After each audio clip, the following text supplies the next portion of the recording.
নমস্কার চাষি বন্ধুরা, কিষাণ বাণী অনুষ্ঠানে আপনাদের সকলকে স্বাগত। এই অনুষ্ঠানটি পরিবেশিত হচ্ছে ভারত সরকারের কৃষি এবং কৃষক কল্যাণ মন্ত্রকের সহায়তায়। আজকে আমরা আলোচনা করব মাছ চাষ এই বিষয় নিয়ে। বীরভূম জেলার মাছ চাষিদের জন্য বা নিকটবর্তী যে জেলাগুলো রয়েছে সকল মাছ চাষিদের জন্য কিছু সুপরামর্শ আমরা আজকে দেব। আর এই সুপরামর্শ দেওয়ার জন্য আমাদের সঙ্গে রয়েছেন কৃষি বিশেষজ্ঞ অসীম কুমার গিরি, বিষয়বস্তু বিশেষজ্ঞ মৎস্য বিজ্ঞান রথীন্দ্র কৃষি বিজ্ঞান কেন্দ্র বিশ্বভারতী। সঙ্গে রয়েছি বিপ্লব ঘোষ। নমস্কার অসীম বাবু। নমস্কার। আমরা জানি যে চাষি বন্ধুরা সারা বছর ধরে বিভিন্ন কাজের সাথে যুক্ত থাকেন। তারা ধান চাষ বলুন, সবজি চাষ বা বিকল্প চাষ সব ধরনের চাষবাস করে থাকেন। কিন্তু পাশাপাশি অনেক চাষিও কিন্তু এই মাছ চাষ করে আজকে কিন্তু সফল হয়েছেন, স্বনির্ভর হয়েছেন। যারা মাছ চাষ করে আসছেন দীর্ঘদিন ধরে বা যারা করবেন ভাবছেন, তাদের জন্য কিছু সুপরামর্শ আমরা অবশ্যই আজকে তুলে ধরব। আমরা জানি মাছ হলো জলের ফসল, করলে চাষ লাভ হবে ডবল, এটা কথাতেই আছে। শুধু আপনার কাছে আমি জানবো যে ভালো লাভ পাওয়ার জন্য বীরভূম জেলার বা নিকটবর্তী যে জেলাগুলি রয়েছে বা সকল মাছ চাষিদের জন্যই আমরা বলতে পারি যে কি পরামর্শ দেবেন। যেরকম আপনি বলেই দিলেন প্রথম যেটা, যে আমরা মাছ চাষিকে বলবো যে মাছ হচ্ছে জলের ফসল, করলে চাষ লাভ ডবল। তো যদি আমরা যত্ন সহকারে মাছ চাষ করি তাহলে অবশ্যই আমরা মাছ চাষ থেকে একটা ভালো লাভ পেতে পারি। তো আপনার বীরভূম জেলা বা পাশাপাশি জেলার মাছ চাষিদের জন্য আমার উপদেশ থাকবে, সেটা হচ্ছে যে আপনারা পুকুরে কতদিন জল থাকে তার উপর ডিপেন্ড করে কি মাছ চাষ করবেন সেটা সিলেক্ট করুন। অবশ্যই আপনার পুকুরে যখন মাছ ছাড়বেন নতুন মাছ, তার আগে পুরনো যে মাছ আছে সেই মাছটাকে সম্পূর্ণরূপে তুলে বিক্রি করে তারপরে নতুন মাছ ছাড়ুন। কখনোই পুরনো মাছের সাথে নতুন মাছ চাষ করা যাবে না, তাহলে আপনি লাভ পাবেন না। তৃতীয়ত বলতে পারি যে যখন আপনি মাছ ছাড়বেন পুকুরে, অবশ্যই যেন ভালো কোয়ালিটির মাছ, মানে আপনি যে মাছের চারা থাকবেন সেই মাছের কোয়ালিটির চারার যে গুণাগুণ সেটা অবশ্যই ভালো গুণাগুণের চারা আপনাকে পুকুরে ছাড়তে হবে। মাছ ছাড়ার পরে আপনি যখন খাবার দেবেন মাছকে, সেটা অবশ্যই উন্নত মানের মানে ভালো গুণাগুণযুক্ত খাবার, পুষ্টিকর খাবার আপনাকে দিতে হবে। আরেকটা কথা মনে রাখতে হবে, মাছ চাষ করার আগে আপনাকে পুরো মাছ চাষের পদ্ধতিকে 3টে ভাগে ভাগ করবেন। একটা হচ্ছে পুকুরে মাছ ছাড়ার আগে আমাকে কি করতে হবে। দ্বিতীয় পয়েন্ট হচ্ছে যে পুকুরে যখন আমি মাছ ছাড়বো তখন আমাকে কি করতে হবে। আর 3 নম্বর পয়েন্ট হচ্ছে পুকুরে মাছ ছাড়ার পরে আমাকে কি করতে হবে। এই 3টে পার্টে আমরা সম্পূর্ণ মাছ চাষটাকে কভার করব, ঠিক আছে। এবারই মাছ ছাড়ার পরে জলের গুণাগুণ সবসময় ভালো রাখার চেষ্টা করতে হবে। সর্বোপরি বলি যে চাষিদেরকে আরও সিরিয়াস হতে হবে, ঠিক আছে। আমি দেখেছি অনেক চাষি কখন কত খরচ হলো, কত টাকার মাছ ধরলেন, কিছুই খবর রাখেন না। তো এরকম করলে হবে না যে আমি কি খরচ করলাম, কখন করলাম। নিয়মিত চুন দিতে হবে পুকুরে। তো নিয়মিত চুন দিয়ে যদি প্রপার মেনটেন করি আমরা, তাহলে মাছ চাষ থেকে অবশ্যই এটা ভালো লাভ পাওয়া যেতে পারে।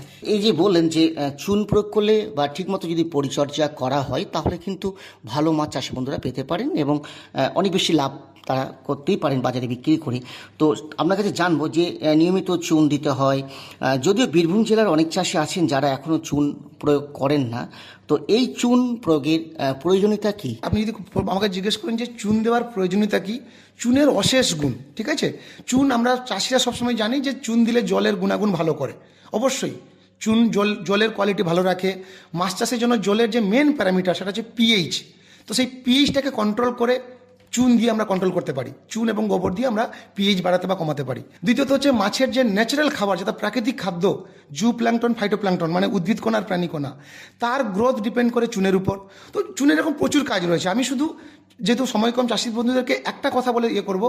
ধরুন আমরা একটা তরকারি রান্না করি, তরকারি যখন রান্না করি সেই তরকারিতে ধরুন খুব ভালো করে আপনি রান্না করতে চাইলেন, মানে তেল মশলা ভালো করে দিলাম, ভীষণ যত্ন করে রান্না করলাম। রান্না করতে গিয়ে যখন আমরা খেলাম, খাওয়ার সময় যদি দেখি যে ওই তরকারিতে আমরা লবণ দিতে ভুলে গেছি, তাহলে ওই তরকারিটা কিন্তু কোনো টেস্ট থাকে না, মানে পুরোটাই নাথিং আর কি, মানে পুরো বেকার হয়ে যায়। তো সেরকম যদি আমাকে জিজ্ঞেস করেন যে মানে মাছ চাষ করতে গেলে পুকুরে যদি কেউ চুন না দেয় তাহলেও কিন্তু সেই লবণ ছাড়া তরকারি যেরকম টেস্ট, তো পুকুরে মাছ চাষে চুন না দিয়ে যদি কেউ মাছ চাষ করেন তাহলে রেজাল্টও সেরকম আসবে। তো আমি জাস্ট একটা মানে আবার দেখবেন এখানে একটা ইম্পর্টেন্ট জিনিস, যে তরকারিতে আমরা যা ইনগ্রেডিয়েন্টস ব্যবহার করি, যা জিনিসগুলো ব্যবহার করি, সেখানে সব থেকে কম দামের জিনিস হচ্ছে কিন্তু লবণ। সেরকম মাছ চাষে আমরা যা ব্যবহার করি সব থেকে কম দামের জিনিস কিন্তু চুন। কিন্তু তরকারিতে যেরকম লবণের গুরুত্ব, সেরকম মাছ চাষেও চুনের গুরুত্ব। তাই চাষি বন্ধুদেরকে আমার একটাই বার্তা দেওয়া থাকবে যে তরকারিতে যেমন নুন, মাছ চাষে সেরকম চুন। তো নিয়মিত পুকুরে চুন দেবেন। অনেকে আমাকে জিজ্ঞেস করেছেন চুনের ডোজ, একটু বলে রাখি যে বীরভূম জেলার জন্য মোটামুটি আপনার প্রতি বিঘা পুকুরে চুন দেবেন। এই যে বললাম মাছ চাষকে 3টে ধাপে করতে হয়। এই মাছ ছাড়ার আগে যে ধাপ, যেটাকে আমরা বলছি প্রি স্টকিং ম্যানেজমেন্ট, তখন যে পুকুর তৈরি করার জন্য যখন আমরা চুন দেব তখন বিঘা প্রতি 25 থেকে 30 কিলো। আর তারপরে ঠিক প্রত্যেক মাসে একবার করে আমরা চুন দেবো, সেটা হচ্ছে বিঘা প্রতি আপনার 5 থেকে 7 কিলো। এই প্রত্যেক মাসে একবার করে কন্টিনিউ চুন দিতে হবে। চুন দেওয়ার সময় থাকবে সকাল মোটামুটি 8টা-9টার মধ্যে। চুন দেওয়ার পরে যেন খুব ভালো করে রোদ পায়। মেঘলা আকাশে বা সন্ধ্যাবেলা আমরা চুন দেবো না। আর চুন পুকুরে দেওয়ার 12 ঘন্টা আগে অবশ্যই চুনকে আমরা ভিজাবো, ভিজিয়ে চুন পুকুরে দেবো। এবং আমরা মোটামুটি আপনার এখানে সিও ক্যালসিয়াম অক্সাইড যেটা হয় আমরা সেটাই ব্যবহার করব। আর চাষি বন্ধুদেরকে বলবো যখন চুন ভিজাবেন খুব সাবধানে, কারণ চুনে যখন জল মিশাবেন টেম্পারেচার তৈরি হয়, সেখানটা ব্লাস্ট হওয়ার একটা সম্ভাবনা থেকে যায়, তাই খুব সাবধানে চুন মেশাতে বলবো। খুব সুন্দরভাবে আপনি পরামর্শ দিলেন চাষি বন্ধুদের। তো আপনি অনেকগুলি পয়েন্ট বললেন, কিন্তু সব পয়েন্ট হয়তো আমরা তুলে ধরতে পারবো না, যেহেতু আমাদের সময় খুব কম। তবু আপনার কাছে জানবো, এখন তো শীতকাল, তো আমরা জানি শীতকালে মাছের একটা রোগ হয়, অনেক কিছু চাষি বন্ধুরা দিয়েও থাকেন, পরামর্শ নিয়ে থাকেন, তার সত্ত্বেও তারা ভালো রেজাল্ট পান না। তো এই শীতকালে মাছ চাষিদের জন্য কি পরামর্শ দেবেন? হ্যাঁ, এটা একটা ভীষণ ভাইটাল কথা আপনি জিজ্ঞেস করলেন। এটা অনেকেই জিজ্ঞেস করে থাকেন বা বলে থাকেন। একটা কথা বলে রাখি যে মাছ চাষে যত প্রবলেম, যত সমস্যা, সেটা কিন্তু এই শীত সময় হয়। মাছে যত রোগ লাগা বলুন, মাছ মরার, এই যা যা সব ঘটনাগুলো আমাদের কাছ থেকে আসে বা খবর আসে, ওটা সব শীতকালে হয়। তো শীতকালে মূলত শীতকালে মাছের রোগ লাগে। তো একটা কথা আমি যখন কোথাও কিছু বলতে চাই বা ট্রেনিংয়ে, আমি সবসময় চাষি বন্ধুদেরকে বলবো যে মাছ চাষে কিন্তু রোগ, এই যে রোগের ব্যাপারটা, রোগেরটাকে আমি সবসময় একটু অ্যাভয়েড করি। মানে আমি চাষিদেরকে কখনো রোগ নিয়ে বেশি কিছু বলতে চাই না। তার কারণ একটাই যে আমরা ধান চাষ, সবজি চাষ, মুরগি পালন মানে প্রাণী পালন বা মাছ চাষকে যদি আমরা কম্পেয়ার করি, এখানে কিন্তু আপনার এগ্রিকালচার, হর্টিকালচার বা প্রাণী পালন, এই সবগুলোতে কিন্তু রোগ লাগার আগে চাষি বুঝতে পারে। কারণ আমরা চোখে দেখতে পাই। আপনি প্রত্যেকদিন একবার মাঠে যাচ্ছেন তো দেখবেন ধান গাছে বা সবজিতে রোগ লাগার আগে দেখবেন কিছু বৈশিষ্ট্য দেখতে পাচ্ছেন। আপনি বুঝে গেলেন যে আমার জমিতে রোগ আসছে, আমি তার আগে একটা ওষুধ দিয়ে তাকে কন্ট্রোল করার চেষ্টা করবেন। আপনি যদি প্রাণী পালন বলেন, আপনি মুরগি, ছাগল, হাঁস রেগুলার দেখছেন, দেখবেন অসুখ হওয়ার আগে একটা মুহূর্ত থাকে, ওরা দুর্বল হয়ে যাচ্ছে, ঝিমোচ্ছে, আপনি তখনই তার ওষুধ দিয়ে তাকে কন্ট্রোল করার চেষ্টা করবেন। কিন্তু যেহেতু মাছ পুকুরের জলের তলায় থাকে, তাকে আমরা সবসময় দেখতে পাই না, তাই এটা খুব ভাইটাল। আপনার যদি পুকুরে রোগ লেগে যায় তাহলে কিন্তু মাছ মরবে এবং আপনার টাকা লস হবে। তাই আমি শীতের আগে কিছু পরামর্শ দেবো। যেরকম প্রথম হচ্ছে যে ওয়াটার কোয়ালিটি এবং জলের যে অক্সিজেন, সেটাকে ঠিক রাখতে হবে। তার জন্য প্রথম বলবো যে পুকুরের চারদিক যেন গাছপালাকে আপনারা শীতের সময় অবশ্যই পুকুরের পাশে যদি কোনো, প্রথমত গাছপালা রাখা কথা নয়, যদিও কিছু গাছপালা থেকে থাকে, তাহলে শীতের আগে সমস্ত গাছপালা ডালা ছেটে ভালো করে পরিষ্কার করে নিন, যাতে আপনার পুকুরে ভালো করে রোদ লাগে এবং বাতাস বলে। যদি ভালো করে রোদ লাগে তাহলে পুকুরের টেম্পারেচার একটুখানি ঠিক থাকবে এবং বাতাস খেলে সেই পুকুরে জলের কোয়ালিটি ভালো থাকবে। আপনাকে এমন হতে পারে যে এর জন্য জলের যে পিএইচ, সেই পিএইচ আমরা চুন দিয়ে, অবশ্যই রেগুলার চুন দিয়ে জলের পিএইচটাকে কন্ট্রোল করে জলের কোয়ালিটি ভালো রাখার চেষ্টা করব। তারপরে যদি আমরা দেখি যে জলের কিছুটা সমস্যা আসছে, তাহলে আমরা 1/3 জলকে চেঞ্জ করে, মানে মাঝে মাঝে কিছু জল বের করে আবার কিছু ভালো জল ঢুকিয়ে আমরা জলটাকে ভালো রাখতে পারি। এবং 3 নম্বর পয়েন্ট বলবো যে জলের কোয়ালিটি ভালো রাখার জন্য পুকুরের ডেপথটাকে মেনটেন করা। যদি আমি দেখি যে শীতের সময় সাধারণত জলটা অনেক বাষ্প হয়ে চলে যায়, তো জলের লেয়ার যেটা খুব তাড়াতাড়ি কমে যায়। তো যদি মনে হচ্ছে সেরকম, তাহলে আপনি বাইরে থেকে কিছু জলের সোর্স থাকলে আপনি জল দিয়ে তার গভীরতা ঠিক রাখতে পারেন। তবে মানে প্রথম বললাম জলের কোয়ালিটি ঠিক রাখতে হবে। 2 নম্বর বলবো যে খাবার দেওয়া, এটা একটা ভীষণ ভাইটাল জিনিস।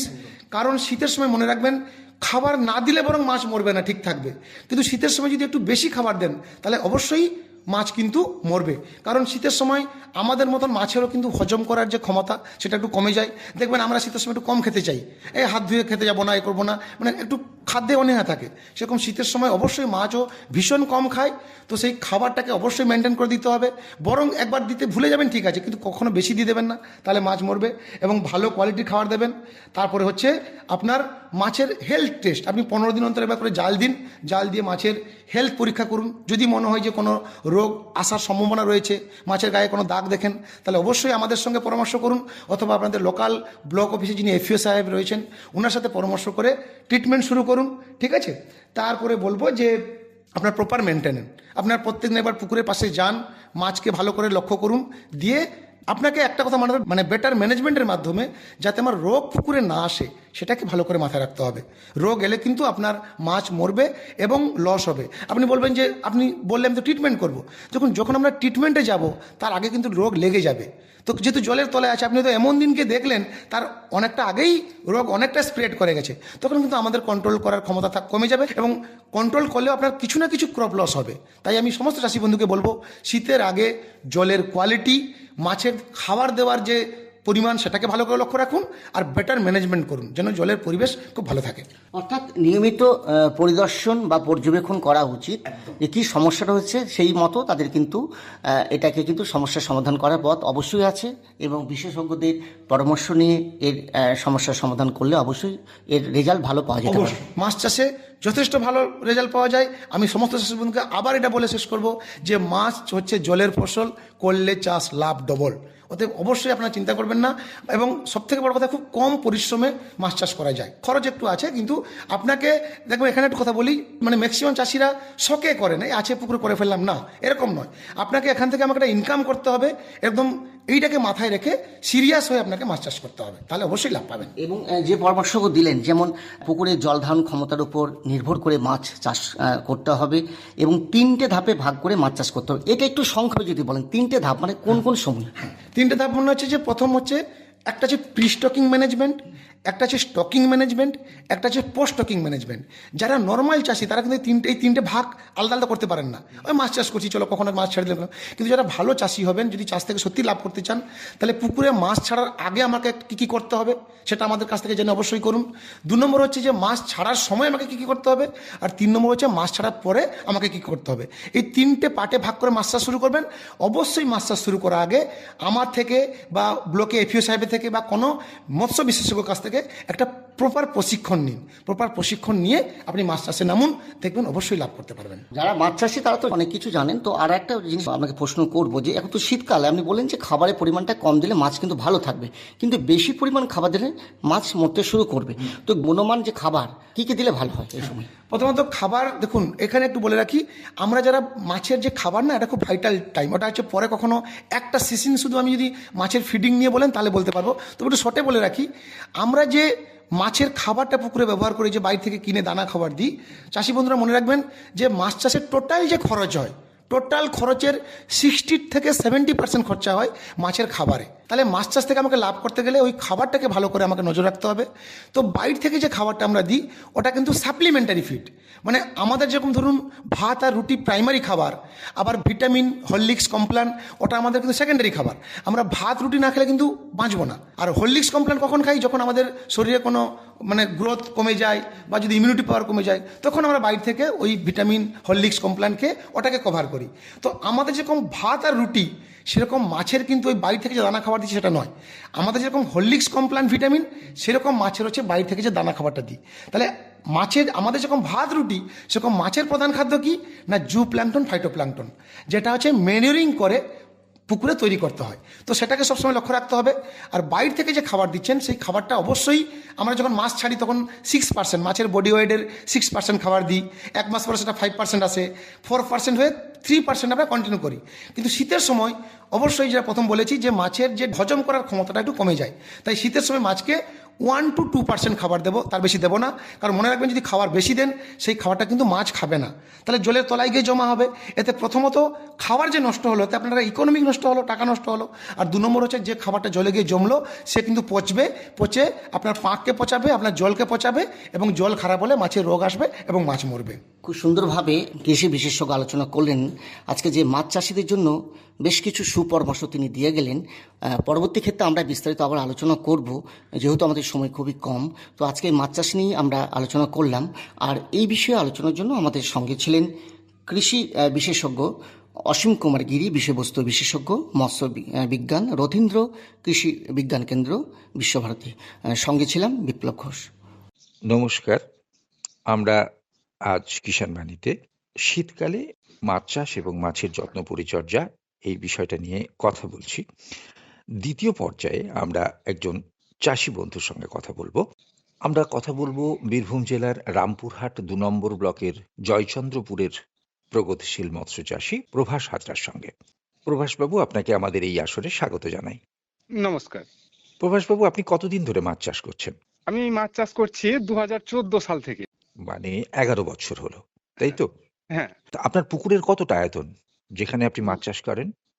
আমার মোটের উপরে 4খানা পুকুর আছে। 4খানা পুকুরে 40 বিঘা মতো জল করা আছে আমার। 4খানা পুকুর আপনি নিজেই দেখভাল করেন, চাষবাস করেন? আমি একাই নই, আমাদের সমিতির যেসব সদস্যরা আছে তারা একসঙ্গে মিলে আমরা চাষটা করি।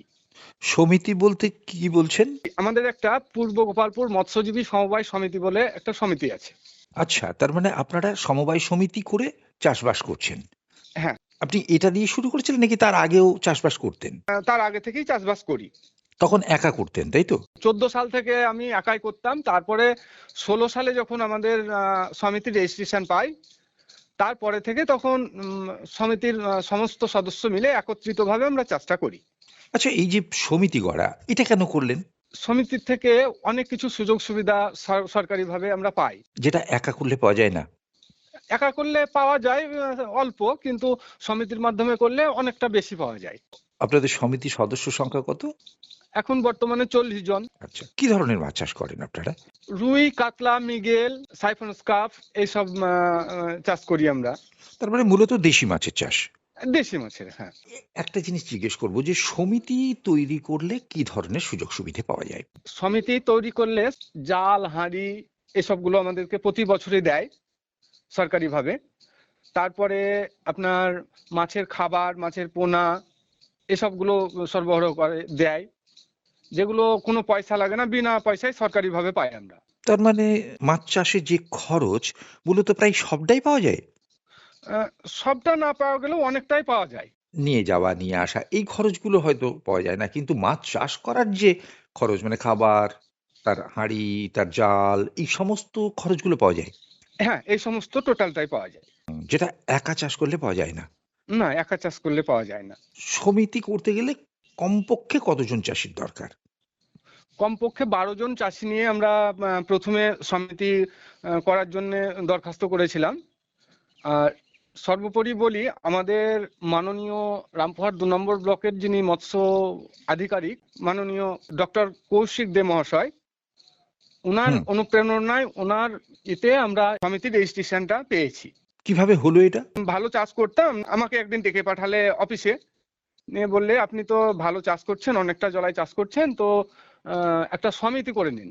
আমি বললাম, স্যার সাহেব সমিতি করতে তো অনেক টাকা পয়সার ব্যাপার বা তো বলছে কিচ্ছু লাগবে না, আপনি আমাকে যেসব কাগজগুলো বলছি সেসব কাগজপত্রগুলো দিন, আমার সমস্ত কিছু আমি করে দেবো। সেই কাগজগুলো কি? ওইগুলো ওই 10 জনের আধার কার্ড, ভোটার কার্ড, ব্যাংকের অ্যাকাউন্ট, ছবি তাদের, ব্যাস এইটুকুই? এইটুকুই। হ্যাঁ। এই আধার কার্ড, ভোটার কার্ড, ছবি, এই ব্যাংকের অ্যাকাউন্ট, এই হ্যাঁ। সমস্ত নিয়ে আপনি মৎস্য সম্প্রসারণ আধিকারিক মশাই যিনি রয়েছেন, কৌশিক দে, তাকে দিলেন। তারপরে অটোমেটিক্যালি সমিতিটা তৈরি হয়ে গেল? হ্যাঁ। হ্যাঁ। আচ্ছা, তার মানে মৎস্য চাষী বন্ধুরা যদি মনে করেন এই ধরনের একটা সমিতি করবেন, তাহলে 10-12 জন মিলে গিয়ে ওই ব্লকের যিনি মৎস্য সম্প্রসারণ আধিকারিক আছেন তার সঙ্গে দেখা করলে মোটামুটি হয়ে যাবে। হ্যাঁ। পয়সা পাতির কোনো প্রয়োজন নেই এখানে, মানে খরচ কিছু হয় না? না, খরচ কিচ্ছু হয় না, কেবল ওই বাইলোটা কিনতে ওই 300 টাকা মতো আমাদের তখন লেগেছিল, এখন বেড়েছে কিনা আমার জানা নাই। বাইলো একটা বই পাওয়া যায়, মানে সমিতির সমস্ত আইন কানুন, কিভাবে সমিতি চলবে, কিভাবে চালাতে হবে, কার কি অধিকার, কোন সদস্য কেমন করে ভরতে হবে, সমস্ত নিয়ম কানুন লেখা থাকে ওই বইটাতে। আচ্ছা, হয়তো ওর মধ্যে রেজিস্ট্রেশন ফিটাও রয়েছে? হ্যাঁ, রেজিস্ট্রেশন ফি। হ্যাঁ। আচ্ছা, ওইটুকুনি, মানে 100-3 টাকার মতো খরচ আপনাদের লেগেছিল? হ্যাঁ। এই খরচ। তাহলে এই সুবিধেগুলো পাওয়া যায়, তাই তো? হ্যাঁ। হ্যাঁ। যে প্রকল্পের মাধ্যমে মৎস্য চাষিরা এই সুবিধাগুলো পাচ্ছেন তা ভারত সরকারের প্রকল্প। হ্যাঁ। হ্যাঁ। এবারে আমরা একটু মাছ চাষের ব্যাপারে আসি। মাছ চাষের অবস্থাটা আপনার কি? মানে আপনি কখন মাছ ফেললেন? সাধারণত বর্ষায় মাছ ফেলা হয়, কিন্তু তারপরে কি আপনি আর মাছ তুলেছেন বা মাছ ফেলেছেন এরকম কিছু? মানে আপনার পুকুরে মাছের এখন অবস্থাটা কিরকম? বর্তমানে মাছের অবস্থা বিঘা প্রতি আমার ওই 6 থেকে 8 ইঞ্চি সাইজের মাছ 1,500 পিস। 6 থেকে 8 ইঞ্চি, মানে আপনি ফেললেন কখন এটা? ওই বর্ষার সময় যে পোনা মাছটা ফেলি, ধানি মাছটা, ওইটা তুলে নিয়ে এই গত মাসে মাছটা ফেলেছি, এই 6-8 ইঞ্চি মাছটা। তাহলে এই যে বর্ষায় ফেলেছিলেন, তারপরে এই মানে যখন তুললেন এর মধ্যে মাছটা কতটা হলো? বর্ষায় যখন ফেলি ওইটা তো ধানি পোনা ফেলেছিলাম, ওই মাছটা আপনার আহ, ওই 6 ইঞ্চি 8 ইঞ্চি হয়ে যাওয়ার পরে ওকে তুলে নিয়েছিলাম, ওটাকে বিক্রি করলেন? ওইটা বিক্রি করেছি। ও 6 ইঞ্চি 8 ইঞ্চি মাছ মানে যারা মাছ চাষ করবে তাদের জন্য বিক্রি করেছেন? হ্যাঁ, তারাই নিয়ে যায় ও মাছটা। আপনাদের মাছের ব্যবসাটা তাহলে কি, মানে আপনারা চারা পোনা অন্য লোককে বিক্রি করেন, নাকি নিজে মানে বড় মাছ বিক্রি করেন, নাকি দু রকমই আছে? দু রকমই আছে। জ্যৈষ্ঠ মাসে একবার ফেলেছেন, তারপরে এই মাসখানেক আগে, তার মানে হচ্ছে যে এই কার্তিকের শেষে বা অঘ্রাণে ফেলেছেন, তাই তো? হ্যাঁ হ্যাঁ, মানে আমাদের যেটুকু প্রয়োজন সেটুকু রেখে বাদ বাকি মাছটা আমরা বিক্রি করে দিই। তাহলে এখন আপনাদের পুকুরে বড় মাছ নেই? না, এখন বড় মাছ নেই। ওই 4টে পুকুরের কোনো পুকুরেই বড় মাছ নেই? না, ওই যে একটা পুকুরে বড় মাছ আছে, ওই পুকুরটাতে শুধু বড় মাছেরই চাষ করি। আর 3টে পুকুরে এই পোনার চাষ করি। আচ্ছা, এই মাছগুলো তো শীতকালে খুব একটা বাড়বে না, শীতকালে মাছ বাড়ে না। তাহলে আপনি এই মাছগুলোকে কখন তুলবেন? এই মাছগুলো আমরা আবার বর্ষার ঠিক আগে তুলে নেব, ওই বৈশাখ জ্যৈষ্ঠী মাসের দিকে। তখন ওই ধানি পোনা পেয়ে যাব। এই মাছগুলো তখন কত বড় হবে? তখন ওই 300 400 এরকম হয়। বড় মাছের চেয়ে এতে লাভ বেশি হয়? হ্যাঁ, এটাই পোনা চাষ করলে লাভ বেশি হয়। এবার এই শীতকালে যে যত্ন পরিচর্যার দিকটা, খাবারের দিকটা, হ্যাঁ। সেই ব্যাপারটা একটু জানতে চাইবো। খাবার শীতকালে আমরা দেই না। আর আরেকটা জিনিস, শীতকালে ওই পিএইচ টা একটু ভালোভাবে আমাদেরকে লক্ষ্য করতে হয়। পিএইচ বলতে গেলে অম্লত্ব খারত্ব যেটাকে বলছে জলের, যদি দেখা যায় 7.5 8.5 এরকম যদি পিএইচ থাকে জলের, তাহলে ঠিক আছে। শীতকালে পিএইচটা কমে যায়, তো তখন আমরা যখন দেখি কমে গেছে তখন ওই বিঘা প্রতি 20 থেকে 25 কেজি চুন দেই, লবণ দেই 15 কেজি, পটাশিয়াম পার্মানেন্ট দেই 150 গ্রাম, একসঙ্গে মিশিয়ে পাম্প চালিয়ে দিই। আমাদের দুটো পুকুরে যেহেতু লাইনের ইলেকট্রিক ব্যবস্থা আছে, ওখানে আমাদের অ্যারেটার একটা মেশিন আছে। ওই অ্যারেটার মেশিনটা চালালে পুকুরে স্রোত তৈরি করে, ওটাতে আপনার খাবারটাও মিশে যায় জলের সঙ্গে, আর ওই জলের অক্সিজেনের যে ঘাটতি থাকে সেটাও বেড়ে যায়। তো মাঠের মধ্যে একটা পুকুর আছে আমাদের, সেখানে ইলেকট্রিকের ব্যবস্থা নাই, সেখানে আমরা এমনি সাধারণ পাম্প চালাই।